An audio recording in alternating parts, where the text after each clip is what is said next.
Coordinated action to ensure financial stability among those countries which use the euro.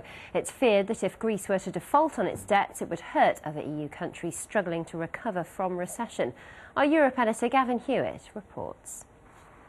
Amidst the snows of Brussels, European leaders met in the face of a crisis. Greece is struggling with massive debts and it's undermining the health of the single currency, the euro.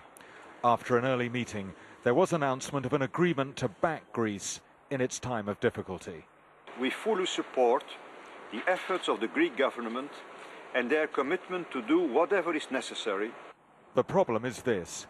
Greece needs to find 53 billion euros this year to stay afloat. Why all this matters is that Greece uses the euro, and if it can't pay its way, other countries that use the euro could be in difficulty too. So what was agreed today?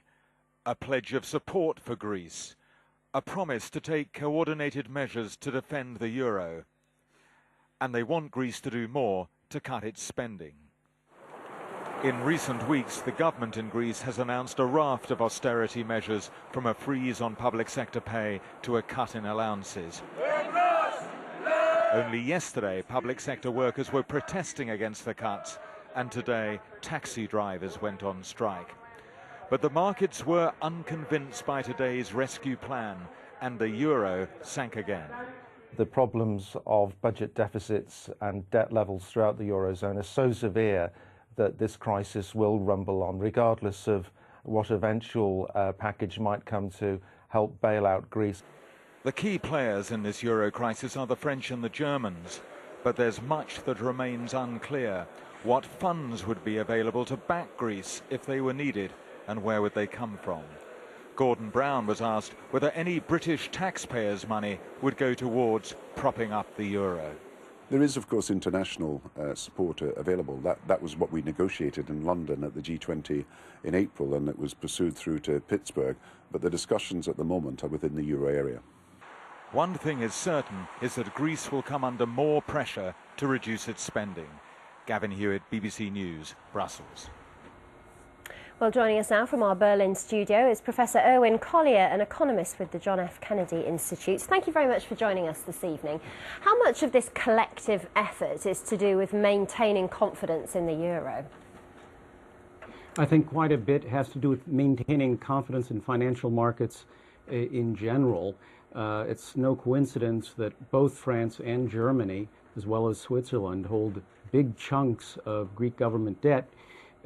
Nobody certainly wants to have the value of those assets on the balance sheets in France and Germany to become questionable like pieces of real estate in desert locations in California. So I think there's a real desire not merely to prevent contagion from, say, Greece to Spain, the next candidate often cited. I think this is much closer to home. Otherwise, Germany certainly wouldn't have gotten involved in putting up at least the show of solidarity. And I think it's more than a show. I think it's a genuine signal to the financial markets that Germany, France will stand together with other Eurozone colleagues.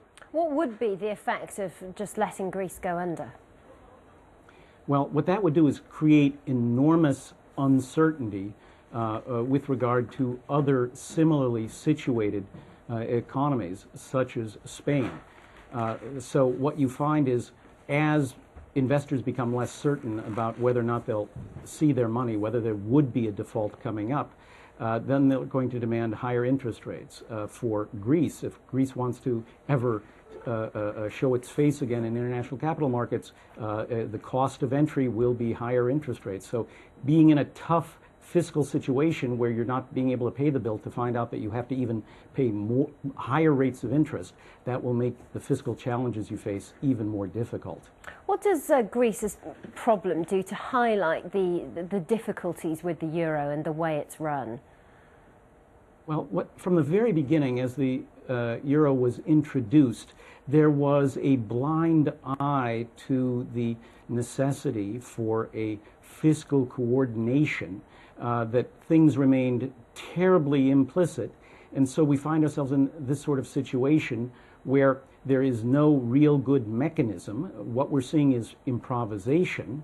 I think it's a wonderful display of pragmatism, by the way. 1 week ago, I would have expected more people to be pointing the finger for other people to help. The fact that we've gotten clear signals that France and Germany certainly want to organize a solid backing, I think that is a good sign that they are creeping slowly but surely to some form of fiscal coordination. So do you think the EU now needs to develop a proper mechanism for dealing with these kinds of problems as they come up? Right. I think at the very beginning, it was an unwillingness to think the unthinkable. One thought we have a plan, and the plan is to get everybody showing low levels of debt, low government deficits, and that then we just have to stay the course. Such problems as perhaps somebody somewhere at some time might fall victim to the temptation of cooking the books. These sorts of things were not thought about systematically, and to the extent they were, the philosophy was when it happens, a little bit of tough love will be sufficient discipline to keep everybody in order. And I think what they're finding is this idea of tough love, and I think this is also where we're seeing the Lehman experience is casting a long shadow, that people are afraid of one domino falling and not knowing exactly what other dominoes are out there ready to go. Professor Collier, thank you for joining us. My pleasure.